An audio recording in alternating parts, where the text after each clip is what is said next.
I was asked to do a workshop on whiteness and white fragility, my organization, and it was a train wreck. Now, I wish this person were here and I could talk to him live because I want to know more what happened. What could I have done differently?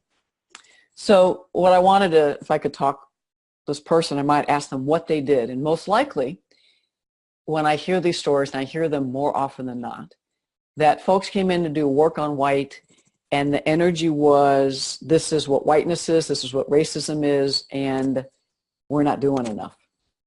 And if that's the intention, or if it's a lot of telling and speaking, it's going to be a train wreck. When I work with whites in my book, but I'm not racist, I have a lot of different tools and strategies in there that I use. I think I just did this yesterday or the day before.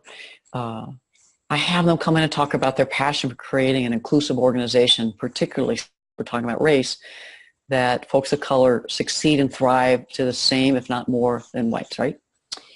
What's your passion for creating a racially just organization? So let them talk about that. And then I might have them, I mentioned earlier, a list of 10 common racist dynamics, microaggressions that happen. I might have them read through those really early and talk about which ones they've seen. Or I might have them do the unproductive meeting behaviors and which ones they've seen from whites to people of color and what's the impact. Something to get them to realize it's more than just an isolated incident, that there's pattern. I might have them look at a much longer list of microaggressions that I've collected from people of color in the organization and their experience in the local community. I call that the gallery activity. You can do it live, but you can also collect them ahead of time. The intent is to get people talking about their passion, where's the organization, and they may or may not have a realistic view, and so helping them have the voices of folks of color. Tell some stories, and whether they be quick videos or just handwritten vignettes or typed vignettes that might be 2 or 3 sentences long, that you make sure it's generic enough that no one knows where they happened, but they're like, I collected these this last month from this organization. That'll get whites out of their head into their hearts. Now, the resistance will come up, but if they're like, this stuff happens, and then the conversation could be many things, but it could be, so what are some of the behaviors of whites that result in these impact? And the common dynamics, and some of my handouts are just the common behaviors of whites that are rooted in our socialization. Just below the surface, we say and do things, interrupt people of color more than we do our white colleagues. We listen more intently to whites than people of color. The presenter that comes in, we don't know them, one's a person of color, one's white, assume the white's the leader. These are just common dynamics I've heard for over 30 years. I've done every single one of them. I could do them in a minute. You're in a meeting and a person of color says something, it kind of plops, nobody follows up. White person says something similar, 2 minutes later, they love the idea. And so if you just have about 20 of those common behaviors that happen in meetings, that can help then whites say, so what are the attitudes underneath that that might have whites unconsciously doing these behaviors? Now, notice how many times I said probably, might, maybe, unconscious. But most whites are coming in that scale of 0 to 10, a 2 and a 3, haven't done their work as whites. And so meeting them where they are in a way that they can move with minimal resistance is my strategy. Because they may not come back to another one of these. If I come in and say, you all have racist attitudes, here they are, let's talk about them, what can you do? If I come in with that energy and move that quickly, they may not come back.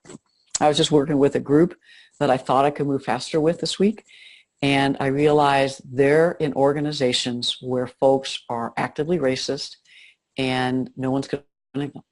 And so if they could get 5 people to a workshop to look at race dynamics and what we can do as whites to create greater racial justice, that would be a miracle.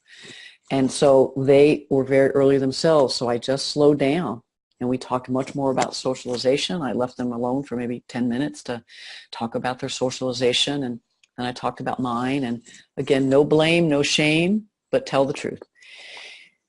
So in the book, there's many more things, and we'll talk in the course much more about, but we are just about 11.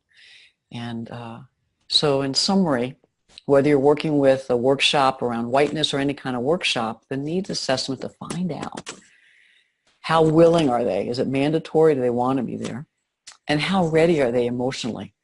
How ready are they in their development and emotional intelligence? Does the department, division, the whole organization, can people talk about difficult situations and engage honestly, or that is a skill they don't have? And then finally, what's their current capacity around diversity, equity, inclusion? Are they at kind of a step one? I love all people. My best friend is Latina. And I don't have these steps. I'm making it up right now. Or are they, okay, I get that. I have to do more than just put up pictures on my website. I have to look at the climate. And so I'm realizing that people in our organization are treated differently based on group membership. What do I do? But a step before that could be, why can't we all get along? Why are we even talking about differences? Talking about it actually causes problems. So you have to find out what people are.